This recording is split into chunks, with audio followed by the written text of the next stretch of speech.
Hey guys, welcome back to the channel, where today I thought it was about high time we took a second look at the SMC-9 from G&G. Now I say second look because this obviously has already been reviewed on the channel. It was one of my earlier reviews and perhaps could be seen as a little bit dated compared to some of the stuff we're putting out now. But that's not the reason that I wanted to take a second look at this today. The reason is because I really don't think you should be sleeping on the SMC-9. If you haven't got one, I feel like you should get one. And if you've got one, don't be like me and put it away in the cupboard and forget about it. Let's get down to the nitty gritty of it. Basically, I am going through a bit of a GBB renaissance period, if you like. I find myself leaning into the GBB route a lot more these days. That's not to say I don't love my AEGs or my bolt action snipers or anything of the such. Everything has its place and time, and I'm sure I'll circle back around to them in good time. But yeah, really at the minute, the GBB route is where it's at for me. It's a little bit more visceral. The blowback feature just kicks a little bit harder. There's obviously that noise, and I gotta say, just ease of use. Stick some gas in the mags and away you go. A lot easier than charging up batteries and that kind of guff all the time. But yeah, certainly CQB route, not so much when I'm playing forestry games or anything like that, but certainly for CQB, I find myself wanting to lean into the GBB route more and more these days. Now, obviously, the SMC-9 doesn't exist in the real world. This is a carbine kit. So if you're looking for something with some military heritage, you know, whether it be Navy SEALs use them and stuff like that as well, SAS, then the MP7 is going to win out every day of the week. But if you're not worried about that, then I don't think you can go far wrong with the SMC-9. And the reason for that is it just performs so well. And in terms of reliability, my one has been absolutely bulletproof. Now, I've had this for as long as they've been out, and it saw a lot of use initially. And then, to my own shame, it got put away in the cupboard, stored away with a few other pieces, and that's really another thing we need to talk about as well. But it got put away in the cupboard, and I must admit I kind of forgot about it and left it to one side, and it's been stored away for much of the pandemic, as with everything else. But even then, it's not seen the light of day for a long period of time, and to its credit, it's come straight out of the box again.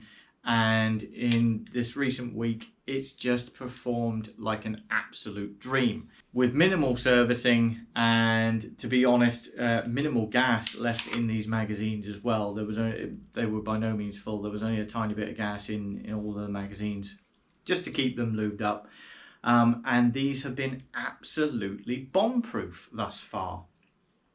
And like I say, everything's just slotted back together and worked. And that's something I can't say with everything. Certainly MP9s have their flaws with the magazines and what have you. They need a little bit more tender loving care, if you like. The same can be said with MP7 magazines. I do tend to be a bit precious with those, so they receive a lot of attention anyway. But the real thing for me with this is the price point as well. MP9s, MP7s, there's a gap between them that this falls into absolutely perfectly. And even £50 for the magazines, these extended magazines, I think is quite reasonable, especially considering that even with very little care, these things seem to keep ticking. Incidentally, you can use the GTP9 standard size magazines in this as well. They'll perform perfectly well, but extended magazines is where it's at for this thing. I wanted to mention as well the ability to store it away in the cupboard and forget about it, because this really is the perfect little GBB for taking away places. You can throw it in a rucksack with a couple of magazines, and head off for the day to your local CQB site. And it's just a perfect little setup, and it just feels right in the hand. I know this is harping on now, and this may seem like a bit of a love letter to G&G, but in terms of being able to pick something up and it just feel instantly cool, it's very, very well balanced. Even with the stock folded, it doesn't feel front heavy. You could run it like an oversized pistol for the day. One-hand it quite easily. The magnetic brace attachment is fantastic. No wobble, no fitment issues at all. Servicing on these things, like I say, I've done minimal servicing on this thing since taking it out of storage, and it's just literally a case of pulling the little tab, pulling the lower half of the pistol out, whopping a load of grease in. You know, there's nothing simpler. There really isn't. And it's been an absolute dream to use again, and it makes me never want to put this thing down again. Every time I pick this up, it just feels so right in the hand.